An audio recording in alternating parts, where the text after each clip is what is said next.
بنی اسرائیل کا ایک قصاب اپنی پڑوسی کی کنیز پر عاشق ہو گیا۔ اتفاق سے ایک دن کنیز کو اس کے مالک نے دوسرے گاؤں کسی کام سے بھیجا۔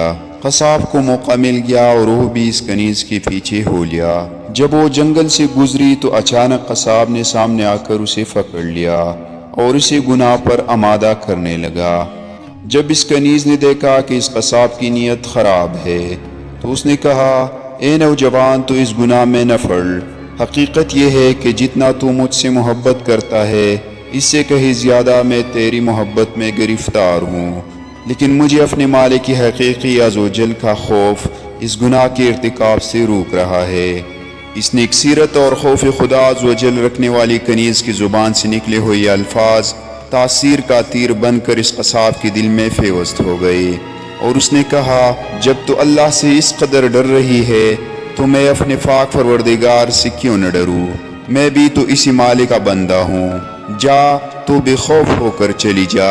اتنا کہنے کے بعد اس قصاب نے اپنے گناہوں سے سچی توبہ کی اور واپس پلٹ گیا۔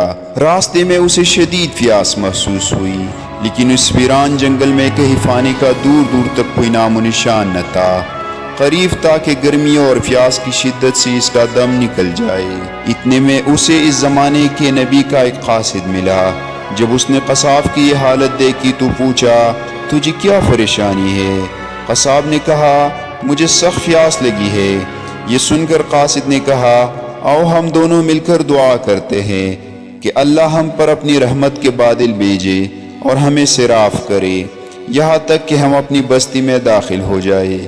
قصاب نے جب یہ سنا تو کہنے لگا، میرے پاس تو کوئی ایسا نیک عمل نہیں جس کا وسیلہ دے کر دعا کروں، آپ نیک شخص سے آپ ہی دعا فرمائیے۔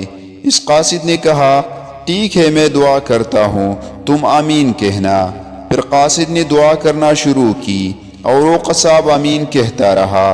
تھوڑی ہی دیر میں بادل کے ایک ٹکڑے نے ان دونوں کو ڈانپ لیا اور وہ بادل کا ٹکڑا ان پر سایہ فگن ہو کر ان کے ساتھ ساتھ چلتا رہا۔ جب وہ دونوں بستی میں پہنچے تو قصاب اپنے گھر کی جانب روانہ ہوا اور وہ قاصد اپنی منزل کی طرف جانے لگا۔ بادل بھی قصاب کے ساتھ ساتھ رہا۔ جب اس قاصد نے یہ ماجرا دیکھا تو قصاب کو بلایا اور کہنے لگا، تم نے تو کہا تھا کہ میرے پاس کوئی نیکی نہیں اور تم نے دعا کرنے سے انکار کر دیا تھا، پھر میں نے دعا کی اور تم آمین کہتے رہے، لیکن اب حال یہ ہے کہ بادل تمہارے ساتھ ہو لیا ہے اور تمہارے سر پر سایہ فگن ہے۔ سچ سچ بتاؤ، تم نے ایسی کون سی عظیم نیکی کی ہے جس کی وجہ سے تم پر یہ خاص کرم ہوا؟ یہ سن کر قصاب نے اپنا سارا واقعہ سنایا۔ اس پر اس قاصد نے کہا، اللہ تعالیٰ کی بارگاہ میں گناہوں سے توبہ کرنے والوں کا جو مقام و مرتبہ ہے وہ دوسرے لوگوں کا نہیں۔ بے شک گناہ سرزد ہونا انسان ہونے کی دلیل ہے، مگر ان پر توبہ کر لینا مومن ہونے کی نشانی ہے۔